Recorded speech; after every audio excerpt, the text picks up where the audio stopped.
the 15 words that you must know. If you know these 15 words, you can speak fluent English. Once you know them and are able to speak them, your English will be amazing. So, practice all these 15 words with me. Now, I have a homework task for all of you. Hello, everybody. How are you all? Hope you're doing great. So, welcome back to another session of learning English, improving your English, and developing your speaking skills. Well, today's lesson is going to be another awesome lesson because today I'm going to tell you about these 15 words that you must know to speak fluent English. If you know these words, if you truly understand them, your English will become amazing and you will be able to speak fluently. Why?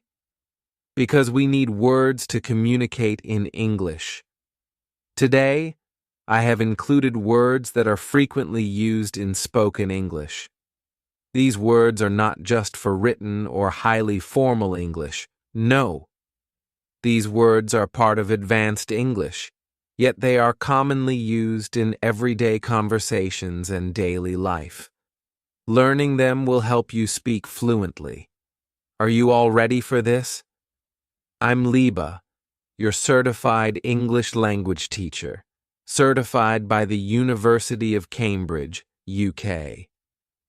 Before we begin, please subscribe to the channel so that you can get all the lessons I post for you here. Also, please like the video and share it with your friends. Okay, now coming back to today's lesson. Let's get started with these 15 essential words. If you learn them, your English will become amazing, and you will be able to speak fluently. So, let's begin with the first word. Word number 1. Rosy. Listen carefully, everybody. The word is rosy.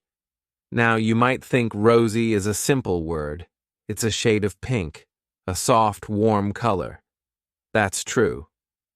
But do you know that rosy has another meaning? Let me explain with a sentence because today we are going to learn everything in context. The purpose of today's lesson is to learn vocabulary with context, because only then will you be able to use it naturally. Here's a sentence. The prospect of signing this deal seems rosy. This means that if a situation is rosy, it is hopeful, positive, and full of promises. A rosy situation is one that brings success and happiness.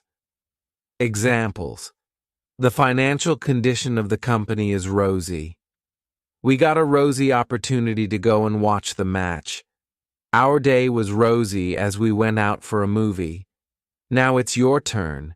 Try making sentences using the word rosy. Word number 2. Contemplate, listen carefully. The word is contemplate. Now repeat after me. Contemplate. Contemplate. Let's look at a sentence. He contemplated the situation before giving an answer. To contemplate means to think deeply about something, often for a long time. When people contemplate, they analyze a situation thoughtfully before making a decision. Examples. She contemplates her future too often. She constantly thinks deeply about her future. People often contemplate before making an important decision. Word number 3, delusion. Listen carefully. The word is delusion. Now, repeat after me. Delusion, delusion. Great. I think you're familiar with this word. We hear it often. For example, you need to come out of your delusion and accept reality. A delusion is a false belief, something that is not real but imagined. Delusion is basically a situation that we have created in our mind, which is not real. It's fake. So, delusion can be anything. When you know about the facts, specifically when you know about the facts, you have an idea that this could be false. Still, you are believing those false things. That's delusion. People are living in a delusion. For example, if a person knows that the prospect of getting promoted is kind of non-existent because there are other contenders who might have performed better, but still thinks, no, I will get promoted, even after knowing that the other contenders performed better, and they are not accepting reality, then they are living in delusion. That is, when you know the facts, but still choose to live in a fantasy or a fake world that you have created. That is delusion. So yeah, you can use this word correctly now. That is delusion. Another sentence could be, he's being delusional to think that he will get promoted. Delusional is basically an adjective, whereas delusion is the noun. Same word, but different versions. We know that we can use a word in many different ways. Delusion, delusional. When you don't want to accept reality, that is the word to use. Word number 4, blemish. Listen carefully, everybody. Blemish. Repeat after me, blemish. Yes, once again, blemish. Excellent. Now, here's a sentence. There was no blemish on her beautiful white dress. There was no blemish on her beautiful white dress means that it was not spoiled. It was without any mark or spot. A blemish is basically a mark or a spot that spoils the appearance of something. For example, a blemish can be an ink stain on a white dress, a food stain, or any other mark. Blemish is also used for situations. For example, if a particular situation is spoiled by a particular action, you can say it is blemished. Everything was going well, but then something happened, and that was a blemish on the whole event or situation. For instance, imagine everything is going smoothly with a project. Then suddenly, one of the key team members, who was performing well and giving great ideas, is replaced by someone else. The project is still on track, but because the new team member took time to adjust, the team missed the deadline. That means the replacement of the team member was a blemish, as it caused the project to be delayed. That's how you form sentences with the word blemish. It can be used anytime you want to refer to a flaw in an appearance or a situation. Word number 5, fiasco. Listen carefully, everybody. Fiasco. Repeat after me, fiasco. Now, what is the meaning of fiasco? Let's listen to a sentence first. The whole meeting ended up in a fiasco. A fiasco is basically a disaster, not a natural disaster, but a situation that turns out really bad. It refers to a complete mess or failure. For example, if a meeting ends up in arguments and no decisions are made, you can say, the whole meeting ended up in a fiasco. Another example could be, the party turned into a fiasco because two people started arguing. Everything was going great, but suddenly, everything went downhill. That's a fiasco. Fiasco is commonly used in business English and in general conversation to describe a situation that has gone terribly wrong. It was a mess. So, fiasco. Word number 6, root. Listen carefully, everybody. It's an easy word, root. Root is very easy and simple. It is basically the base of any plant. the long roots that go inside the soil and help a plant grow. That is the primary meaning of root. However, root has another meaning in conversational English.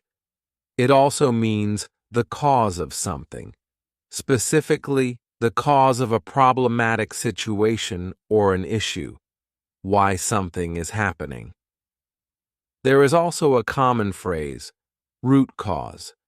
Root is used when you want to find out what has actually led to a particular situation, the beginning of something, where everything started, or the underlying reason.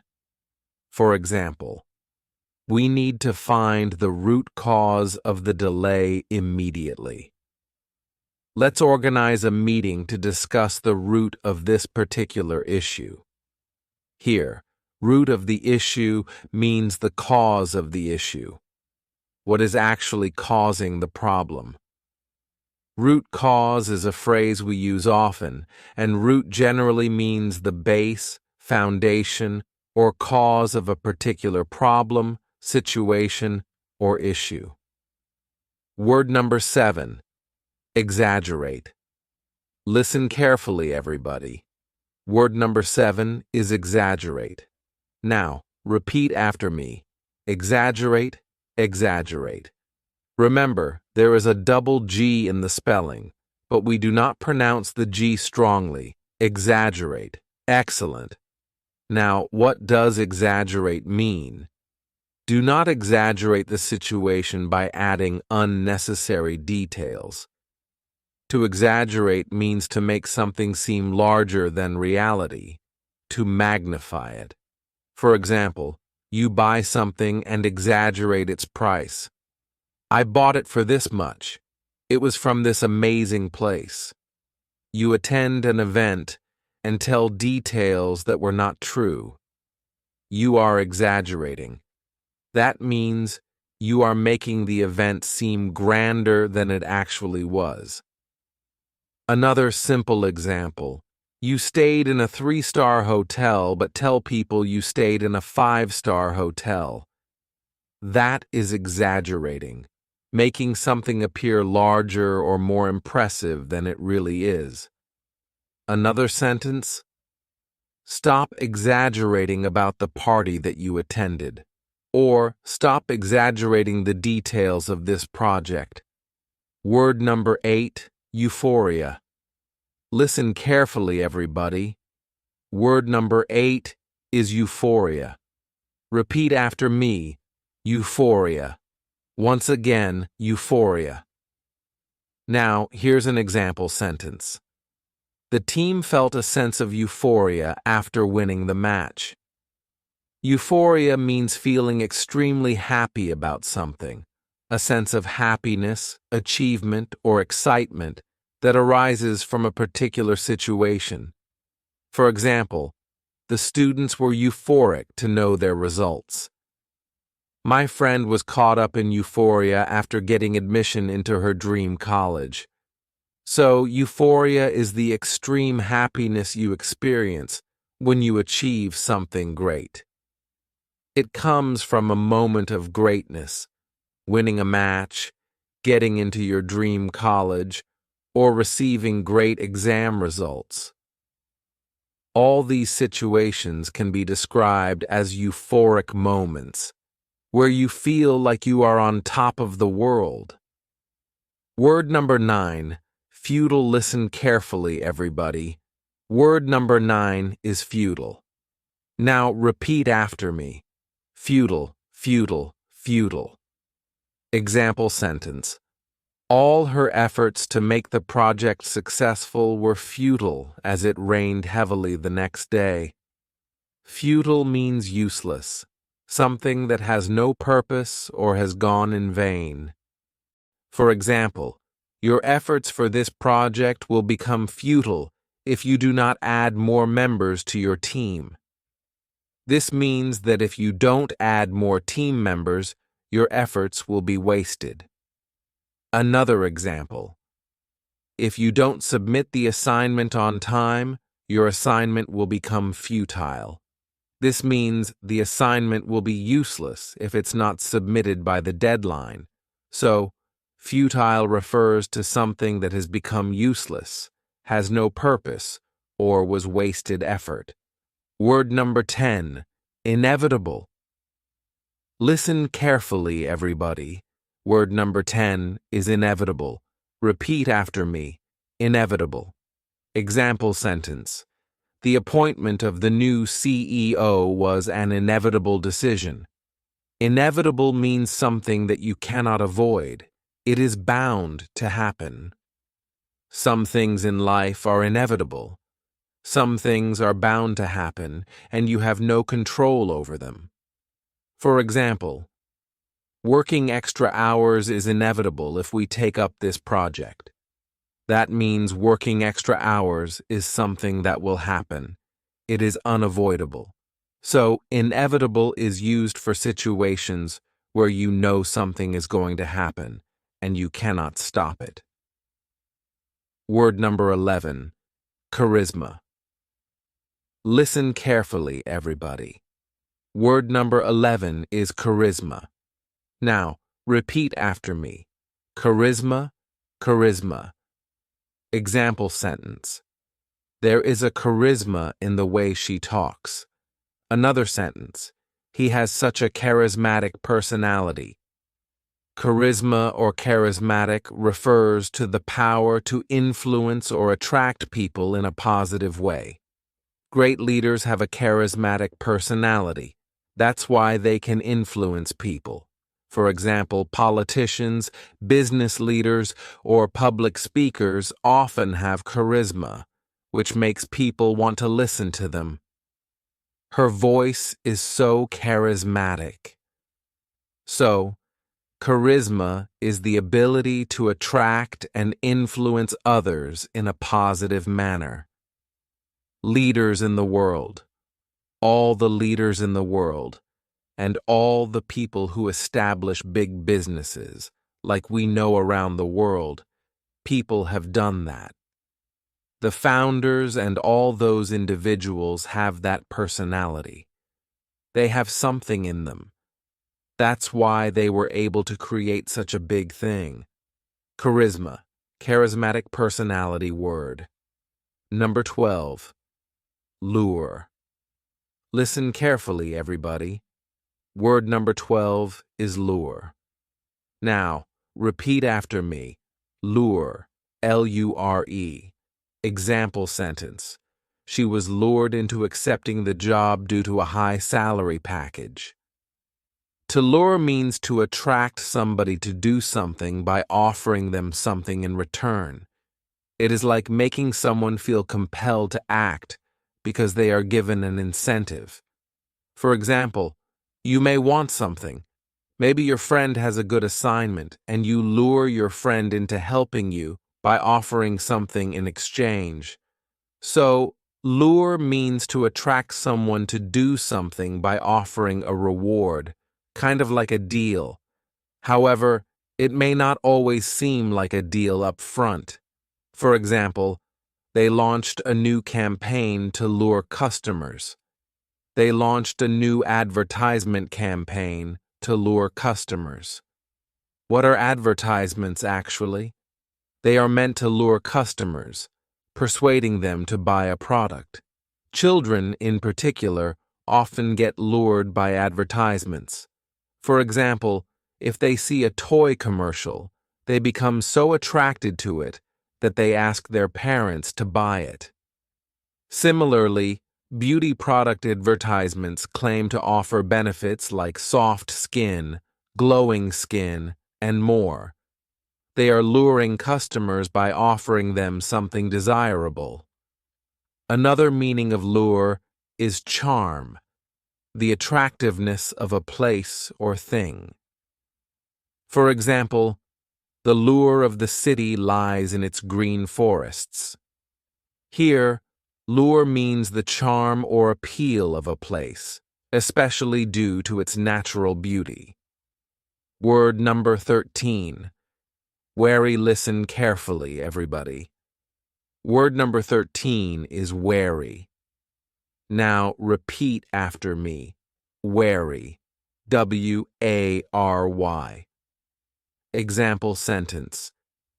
She was wary of traveling by public transport at night. To be wary means to be cautious or careful about something, to hesitate before doing something because you are unsure or do not fully trust it. For example, she was wary of approaching new people in town. A person who has just moved to a new city may feel wary of interacting with strangers because they don't know how they will react. Another way to use wary is when you do not completely trust a person or situation. For example, you should be wary of strangers who offer you something to eat. This is a common saying used to teach children about safety, reminding them to be cautious. So, wary means to be careful, cautious, or hesitant about trusting something or someone. Word number 14, vibrant.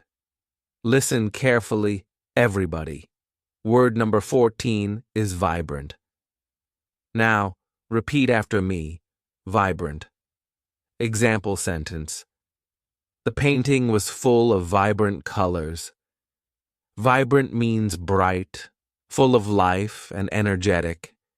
It can describe colors, people, or situations that are lively and exciting.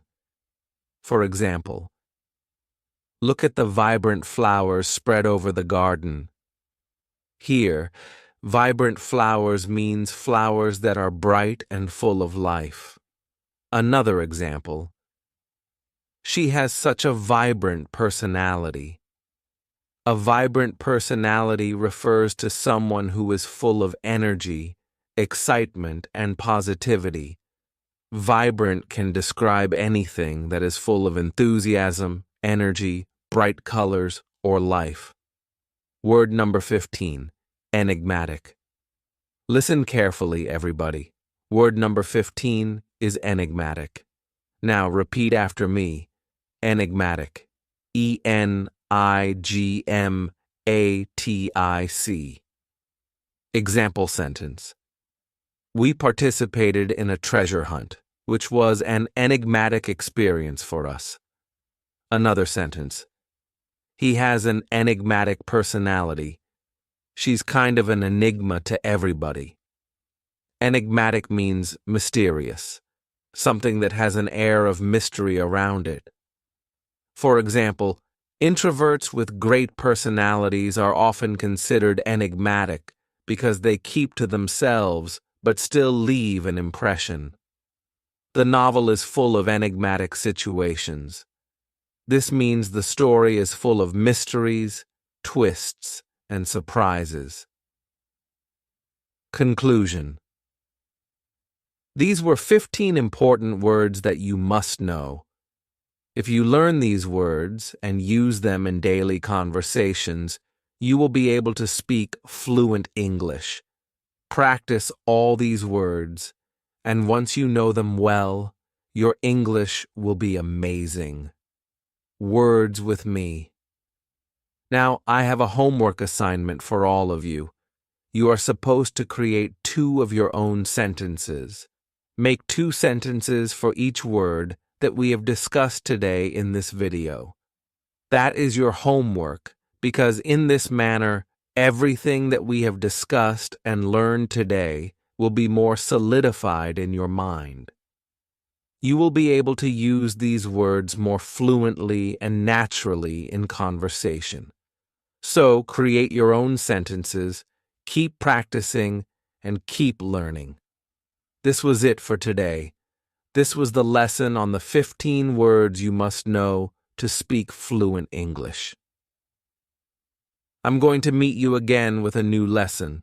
Till then, everybody, take care and bye.